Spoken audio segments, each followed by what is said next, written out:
Hi again, Cage. Hey, So, how's it going? um, you're from Botswana, That's right. and what specific group do you identify with within the country?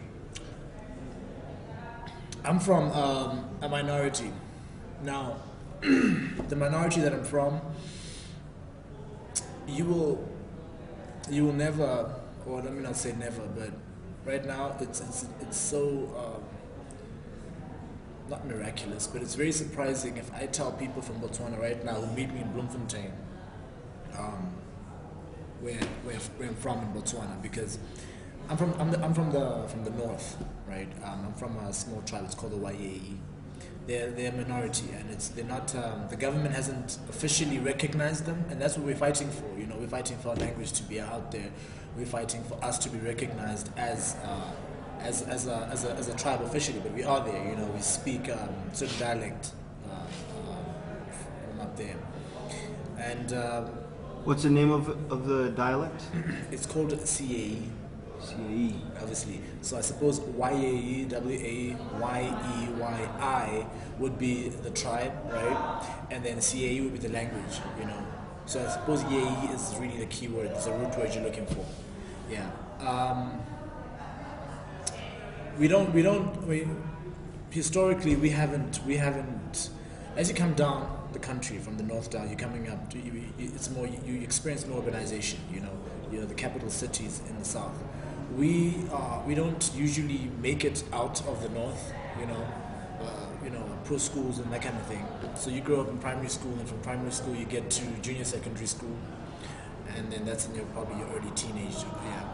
And then you move to senior secondary school, which was in Maun, a bit down north, right? I mean, yeah, north but a bit south.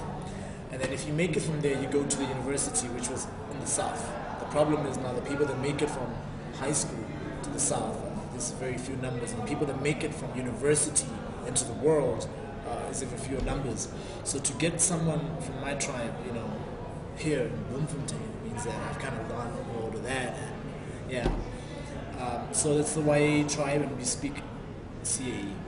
Okay. Yeah. All right. The next question is, in your culture, right? What does a boy have to do in order to transition into manhood? That's a good question. Okay, I'm gonna start broad, and I'm gonna bring it in. Um, you must understand that in Africa we have similar customs, right? What you must understand, and I think this must be really clear, that Africa is not a country. You know, a lot of people think Africa is a country, and as an African, when you hear someone saying, "I'm going to Africa," it's in a way insulting. You know, not insulting, but it shows sort of. I'm not gonna. It shows ignorance when you say I'm going to Africa. You know, it's like me saying I'm going to America, and I'm going to, like, I don't know, Venezuela. And then, you know, you cannot. I mean, I'm sure Americans want to be differentiated from, like, people from, like, South. You know, so it sounds like there's about 52 states in Africa, and we're very different. The South guys, Sub-Saharan guys, are very different from the Western guys. I mean, you can tell it just physically. You can tell. But custom-wise, they have a big history. So normally you'll find that there are initiation ceremonies or procedures that a young boy has to go through in order for him to be considered a man. In Botswana, generally, what would happen is that this is long ago, but there is a tribe that still practices it. You know, the boy would be taken, right? The boys, a group of boys, would be taken into the bushes. Well, bushes is small. Taken into not a jungle, but we don't have jungles this side. But they'll be taken into the wilderness there, right? There's a specific place that they go, and it's like an etiquette school, really. You know, they teach you how to be a man. You know, how to provide, how to protect yourself, how to protect not only you, but because now, you know, you're ready to start having a family, but how to protect your family as well. So they teach you manners, you know, the etiquette, what to do, what to eat, what not to do. You know, this is wrong, this is right. They teach you how to make things like fires, you know, that kind of thing. So when you come back, you have a more mature perspective of of life. You know, they tell you that, you know, these are the challenges you're going to face now that you're in your adolescent years. From now on, these are the challenges you're going to face. You're not a boy anymore. You know, you're not going to be treated like a little boy. You need to start thinking for yourself. But that was in Botswana. That was a while back. It was actually, I don't know, about many decades ago. We don't do that now because of urbanization. However, there is a tribe that still practices it. They take their boys, you know, and they obviously, because of urbanization, not everyone grows up in the same village. So what happened is, if I'm from that tribe and I know that it's my time, I have to go. I think I registered for it. Then there comes a time during school holidays where they take you, and they take you as I think it's the Bakat. They take you to the bushes for about a weekend, and they just, you know, they give you like a crash course in, you know, how to do this, how to take care of yourselves, how to treat a woman, that kind of thing. And you know, Botswana are not known for being, we're not violent people. You know, we're not, as much as, you know, I know like what happens in this day and age is that, you know, people are saying women must have equal rights, and you know, and it obviously questions the culture, the African culture in general, and in Botswana in general, you know.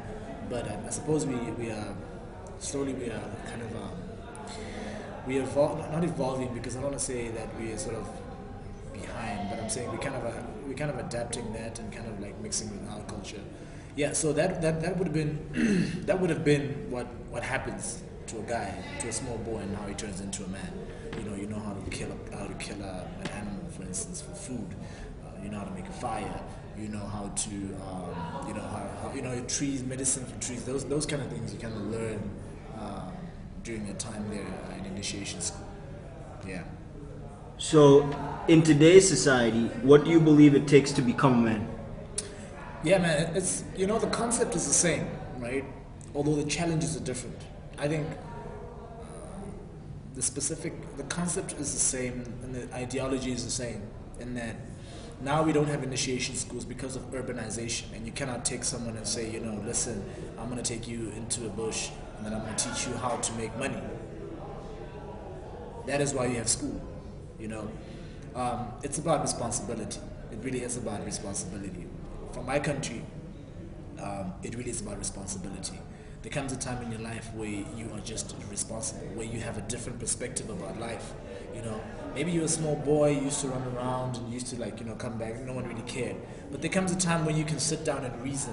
The way you talk, it just changes. You know, I mean, this happens across all cultures, all nations, where you go through experience of growing up, and there comes a time where you can just reason and make sense with life. And from a personal perspective, from what I've seen, it's really the way the decisions you make in life, because all the opportunities are there, especially in my country. It's how you take them and how you use them, you know. And that kind of maps out the way you think, you know. As you get older, you know, naturally, one of the ways a boy becomes a man is through marriage.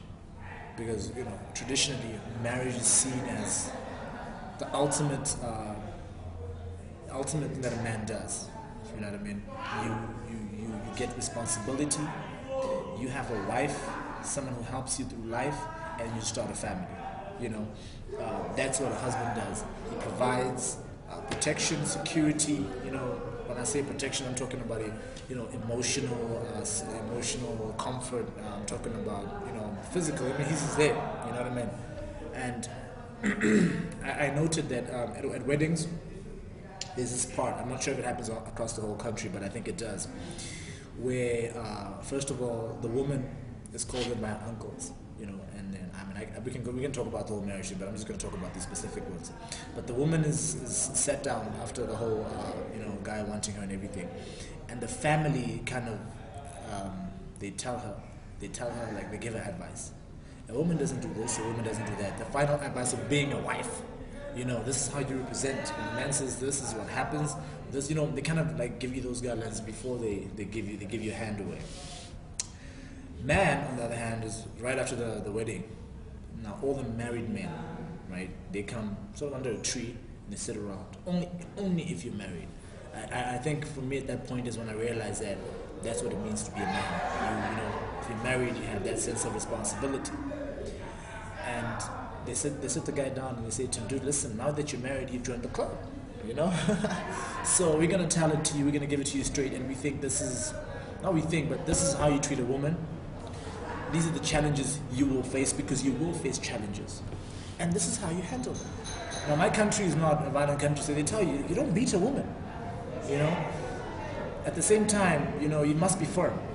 I mean, this is just general information that's really just out there. You know, they just tell you, you know, you can't be too soft on a woman, otherwise, naturally, she's a human being. You know, things might just, you need to show some sort of, you know, firmness there. But, I mean, I've never been to one of those meetings, but I've heard what people talk about there. So I can only imagine, but that's the kind of advice they give you. And now, see, through what I've said, ideally that's what makes you a man. The decisions that you make and the sense of responsibility that you show and that you have. In this day and age, that's what really makes you a man. But obviously, you know, you throw in a bit of marriage in there, then boom, seal the deal. You know what I mean? You have a kid, boom, seal the deal. Yeah, like that. But yeah, I'd say that's what makes you a man. All right, thank you very much, Keith. It's a pleasure, man.